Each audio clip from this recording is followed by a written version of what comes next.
2022 বিশ্বকাপে ফ্রান্স আর মরক্কোর দেখা হয়েছিল সেমিফাইনালে। ওই ম্যাচে মরক্কোকে 2-0 গোলে হারিয়ে ফাইনালে জায়গা করে নিয়েছিল ফ্রান্স। এবার এই দু দলের দেখা হচ্ছে তার আগেই কোয়ার্টার ফাইনালে মুখোমুখি হবে ফ্রান্স এবং মরক্কো।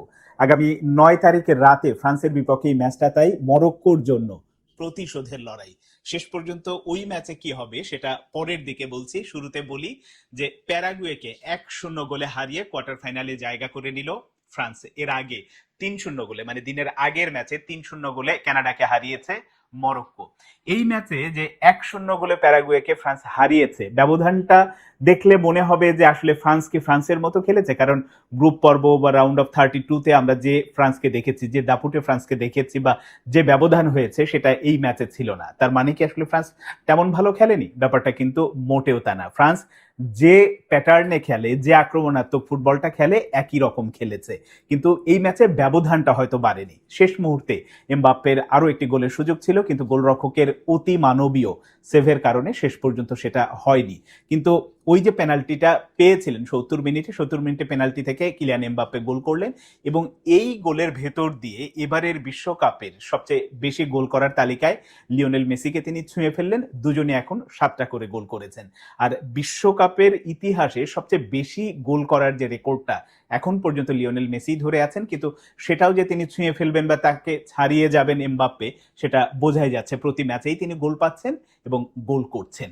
আর এই ম্যাচে প্যারাগুয়ের বিপক্ষে ব্যবধানটা 1-0 হয়েছে, এর অর্থ এই না যে ফ্রান্স ভালো খেলেনি, ভালো পারফর্ম করেনি। কিন্তু যেহেতু ম্যাচটা ছিল হচ্ছে যে যুক্তরাষ্ট্রে ম্যাচ হচ্ছে, এবং যুক্তরাষ্ট্রের এই শহরের তাপমাত্রা বলা হচ্ছে যে ইতিহাসের সর্বোচ্চ তাপমাত্রা ছিল, এবং আগে থেকেই যারা বিভিন্ন রকম আবহাওয়া অধিদপ্তর থেকে বা যারা এই রকম ফুটবল খেলোয়াড়দের বিভিন্ন দিক নিয়ে কাজ করে, খেলোয়াড়দের অ্যাসোসিয়েশন আছে, সেখান থেকেও বলা হয়েছিল যে ম্যাচটা পিছিয়ে দেওয়া হোক বা সময় পরিবর্তন করা হোক, কারণ এতটাই তাপমাত্রা ছিল। সেই তাপমাত্রার ভেতরে দুদল খেলতে নেমেছে, এবং ওই বাইরের তাপমাত্রা আর ম্যাচের তাপমাত্রা এক হয়ে গিয়েছিল। দু দলের মধ্যে শারীরিক সংঘর্ষ যেটা বলি বা কথোপকথন, অনেক কিন্তু উত্তপ্ত পরিস্থিতি ছিল সেখান থেকে শেষ পর্যন্ত। এবং ম্যাচ শেষেও কিন্তু দু দলের খেলোয়াড় এবং যারা কোচিং স্টাফ আছে নানান রকম তর্ক বিতর্কে জড়িয়েছে। শেষ পর্যন্ত ফ্রান্সের খেলোয়াড়দের কোচ দেশও ম্যাচে আলাদা করে নিয়ে গেছে।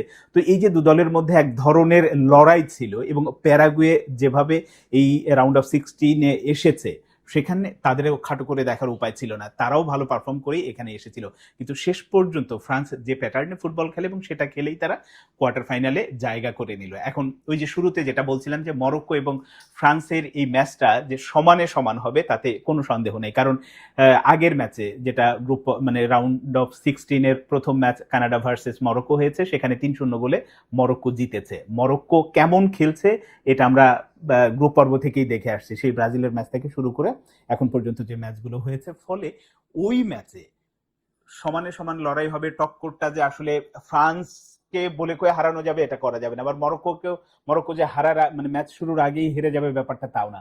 দুই দলের এই লড়াইটা, দু দলই হচ্ছে শিরোপার অন্যতম দাবিদার। ফ্রান্স গত বিশ্বকাপের ফাইনালে আর্জেন্টিনার কাছে হেরে বিশ্বকাপ পুনরুদ্ধার করতে পারেনি। অন্যদিকে এই মরক্কো ফ্রান্সের কাছে সেমিফাইনালে হেরে বিদায় নিয়েছিল। ফলে এই দু দল এবার তো মরক্কো ঘোষণাই দিয়েছে তারা বিশ্বকাপ জিততে চায়, ফাইনালে খেলতে চায়। ওই রকম কিন্তু বিশ্বকাপ শুরুর আগে তাদের কোচ ঘোষণা দিয়েছিল। ফলে দুটো দলের সুস্থগত থাকবে এবং সেই তথ্যের সেটা দিতে হয়।